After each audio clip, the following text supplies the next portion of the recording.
অটোক্যাডে ellipse টুলটা use করে কিভাবে সহজে আপনি ইলিপস তৈরি করতে পারবেন সেটা আমি আপনাদেরকে দেখাচ্ছি। আগের যে সময় যখন পেন্সিল এবং স্কেল, ইলিপসের স্কেল পাওয়া যায় সেটা দিয়ে করা হতো, এখন আসলে এটা অনেক আপডেট হয়ে যাওয়ার কারণে এখন আপনি খুব সহজে একটা ইলিপস তৈরি করতে পারবেন। এখানে দেখেন যে এখানে একটা ইলিপস ড্র করা আছে। এই ইলিপসটার দুইটা এক্সিস, একটা হলো মেজর এক্সিস আর একটা হলো মাইনর এক্সিস। তো ইলিপস কয়েকভাবেই ড্র করা যায়, কি কোন ভাবে ড্র করা যায় সেটা আমি আপনাদেরকে দেখাবো। এখানে দেখেন যে মেজর এক্সিস যেটা মেজর, আমি যদি ইলিপস নর্মালি দুইটা ডাইমেনশন হয়, এটা একটা সার্কেল, এটা জাস্ট একটা সার্কেল, কিন্তু সার্কেলে যেমন আপনি একটা ডাইমেনশন দেন, এখানে আপনাকে দুইটা এক্সিসের ডাইমেনশন দিতে হবে। এখানে দেখেন দুইটা ইলিপস ড্র করা হয়েছে। আমি এই দুটো ইলিপস নিচে আমি ড্র করে আপনাদেরকে দেখাবো। আবার ইলিপস টুলটা আপনি পাবেন এইখানে। এখানে যদি ড্রপ ডাউনে যান, আপনি 3 রকম ভাবে ইলিপস তৈরি করতে পারবেন, সেটা দেখছেন। আমি প্রথমটা দিয়ে আমি দেখাচ্ছি কিভাবে ইলিপসটা তৈরি করে, এবং আমি নিচে অর্থোগোনাল মোডটা আমি অন করে দিলাম।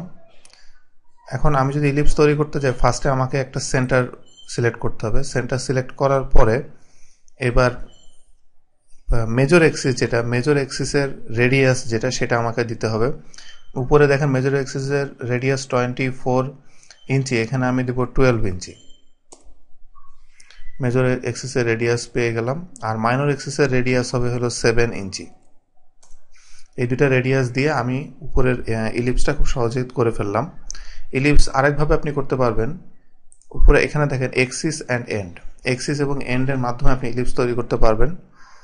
এখানে আইকন থেকে আপনি বুঝতে পারবেন আসলে এখানে যে 3টা পয়েন্ট দিয়েছে, মানে এই 3টা পয়েন্ট আপনাকে ক্লিক করতে হবে। ফার্স্টে আপনাকে এক্সিসের, আপনার মেজর এক্সিসের 2 এন্ডে কতটুকু এন্ডে সেই ইলিপসটা গিয়েছে সেইটুকু আমাকে ড্র করতে হবে। আমি ফার্স্টে পয়েন্টে ক্লিক করলাম, এরপরে আমি 15 ইঞ্চি পর্যন্ত এই ফার্স্ট মেজর এক্সিসে গিয়েছে এই জন্য 15 এক্সিস পর্যন্ত দিয়ে এন্টার দিলাম। এরপরে মাইনাস এক্সিসটা আগের মতোই সেম, এখানে 8 আছে, আমি যেহেতু আমি 4 ইঞ্চি দিব। 4 ইঞ্চি দিয়ে দিলেই উপরে যে ইলিপসটা দেখছেন সেটা ড্র হয়ে গেল। এভাবে দুইভাবে আপনি ইলিপস তৈরি করতে পারেন। আরেকটা ইলিপস আছে, এটা হলো যে ইলিপটিক্যাল আর্ক। এটা ইলিপসই, কিন্তু পুরো ফুল ইলিপস না। তো এই ইলিপসটা তৈরি করবেন কিভাবে দেখেন, আপনাদেরকে আবার দেখাচ্ছি। এখানে প্রথমে এই ইলিপসটা তৈরি করতে গেলে এখানে দেখেন, এখানে 2টা পয়েন্ট দেখাচ্ছে, কোন 2টা পয়েন্টে আপনি ইলিপসটা করবেন। তো সেটার জন্য আমি ইলিপসটা সিলেক্ট করলাম। প্রথমে আমি একটা সেন্টার নিব, তারপরে ফার্স্ট পয়েন্ট, এবং সাপোজ আমি এই পর্যন্ত দিতে চাই সেকেন্ড পয়েন্ট।